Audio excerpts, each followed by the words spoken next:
It's time for What to Do Now and How. Good day, everyone. We are CT students from FRB College, and we are the Group 2, and now we're going to have a game which is called... To formally start our game, let me introduce myself. I am Danica Fernandez Gallardo, your host for today. In the right corner, please welcome the loving wife and the caring mother of Tabugon, Cebu, Meh-nia Sala. Good afternoon once again. I am Meh-nia Sala. I have a saying that education is the powerful weapon that we use to change the world.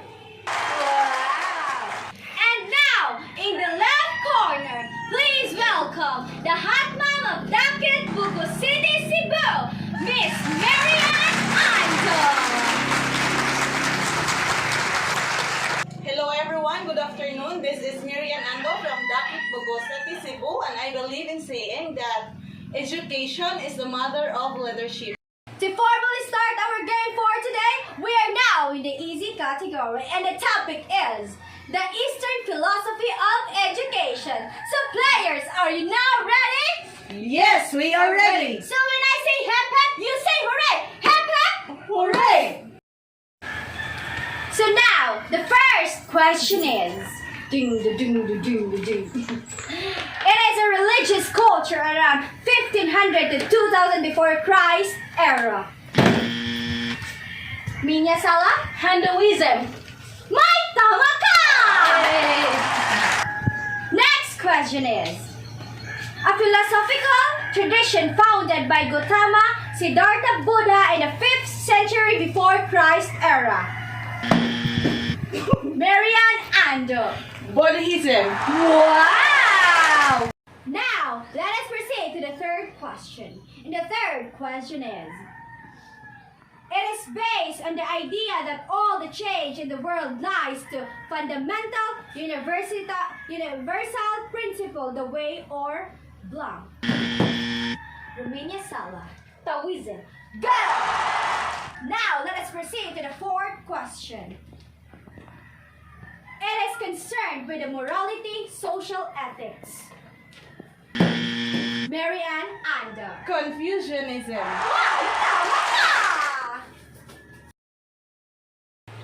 And now, let us proceed to our game. And we are now in the medium level, which is called the answer and spell category. In the right corner, please welcome Chatrin Kulagbang. And the left corner, please welcome Miss Edith Maitom.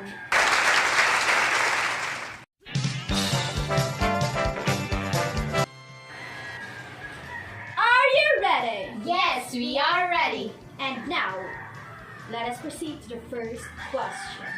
And that question is, the purpose is to help seekers gain enlightenment through the revitalization of forgotten nobility and virtue.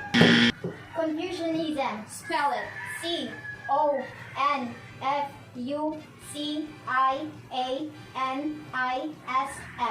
Very good! Next question is, it is the meditation to achieve the non-thought. Chatri? Zen. Spell Z-E-N. Good. And now, let us proceed to the third question. Are you ready? Yes, we are ready. Third question is, it is also influenced by Taoist philosophy, especially Neo-Taoist thought. Chan School. C-H-A-N-S-C-H-O-O-L.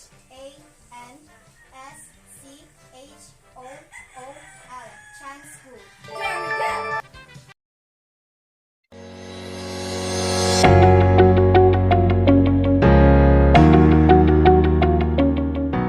For today's trivia, we're going to talk about the Eastern philosophy of education.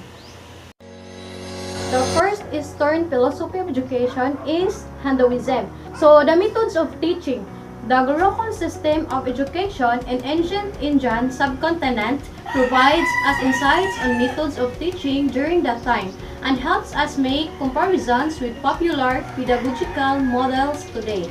So the Upanaya ceremony, meaning taking charge of students, was considered as the fundamental state in starting the Gurukul or the Vedic education. Students would live with their guru as members of a single family.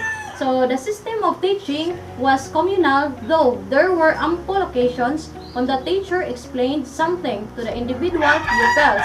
So in addition to teacher-fronted, product-oriented Guru-Shishya system, teaching was substantially based on practice-based apprenticeship system. So, students engage in a process of collective learning in a shared domain of human endeavor. As the pupils interacted regularly, more experienced members helped to the new members acquire the community norms and the Vedic educational ethos through the mutual engagement in learning activities. So, the learning system was notably non-formal, blurring the differences between philosophical and technical knowledge, facts and skills, and knowledge and life. So this process was more inductive and practice-oriented, and teaching methods were diverse depending on learner, content, and subject matter. So the ultimate goal of education in the Hinduism philosophy is to achieve revelation or Brahman. So Hinduism argues that true empowerment emerges through an understanding of the source of knowledge, not just these components, which in turn leads to unity with the universe. The second Eastern philosophy of education is the Buddhism. The role of Buddhism education is to aims at a personality transformation into a highest form of humanity through ethical, intellectual, and spiritual perfection. These three faculties of perfection of human life undoubtedly led a man through mundane happiness to supra-mundane happiness, which is the highest achievement we all are equally looking for. Therefore, the Buddhist education is grounded the primary psychological need of all living beings. And the aims of Buddhist education is the goal of Buddhist education is to attain wisdom. In Sanskrit, the language of ancient India, to Buddhist wisdom was called Anuttara Samyak Sambuddhi, meaning the perfect ultimate wisdom. So the Buddha taught us that the main objective of our practice was to achieve this ultimate wisdom. The chief aim of Buddhist education is all-round development of child's personality. This includes his physical, mental, moral, and intellectual development. The other aims of Buddhist education are to make a free man, a wise, intelligent, moral, non-violent, and secular man. Buddhist education was wide open and available to the people of all walks of life. The systems of Buddhist education aim at regaining our intrinsic nature. It also teaches absolutely equality, which stems from Buddha's recognition that all sentient beings possess this innate wisdom and nature. Buddha's teaching helps us to realize that innate, perfect, ultimate wisdom. With wisdom, we can then solve all our problems and turn suffering into happiness. So the third Eastern education philosophy is Taoism. In the Western world, when we think of education, we generally think these are the institutions through which we achieve our learning. In the Taoist tradition, institutions are regarded with suspicion. Institutions are viewed as going against nature by forcing people to be what they truly are not. However, for the Taoist, education is a solo quest without walls of boundaries. The Taoist seeks to understand the naturalness of everything as it exists in the present. Instead of trying to know each separate piece, the Taoist tries to understand the whole, for the whole is the Tao. For example, we can say that we know someone, but we do not understand them. But to say that we understand someone, is that not better than saying that we know them? In Taoism, the key is not to know something, but the key is to understand it. One goes about this Through self-education and transformation, this kind of education is also natural. It just needs to be recognized as such, developed in its fullest. In addition, the Taoist is an educator in a sense of schools and universities. So the fourth Eastern educational philosophy is the Confucianism. The core of Confucian educational philosophy is how we learn to be human. Human beings are the ends, not the means. Confucians believed that the ultimate end of learning was to realize the true nature of human beings, become fully human. We are all human beings. Confucius believed in the equality and educability of all people.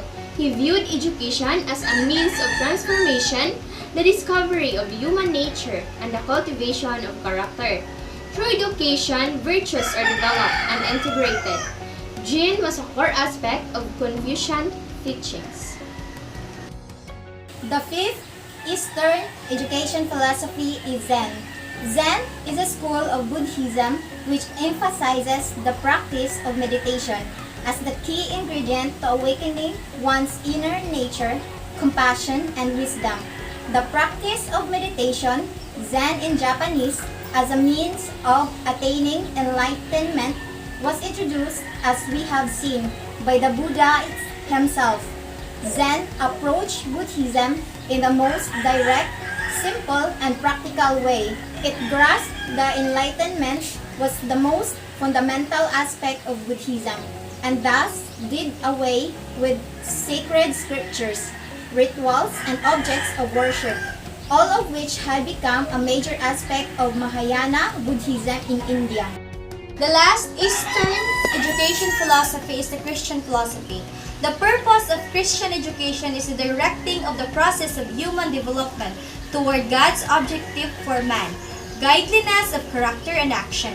It bends its efforts to the end that the man of God may be perfect, truly furnished unto all good works.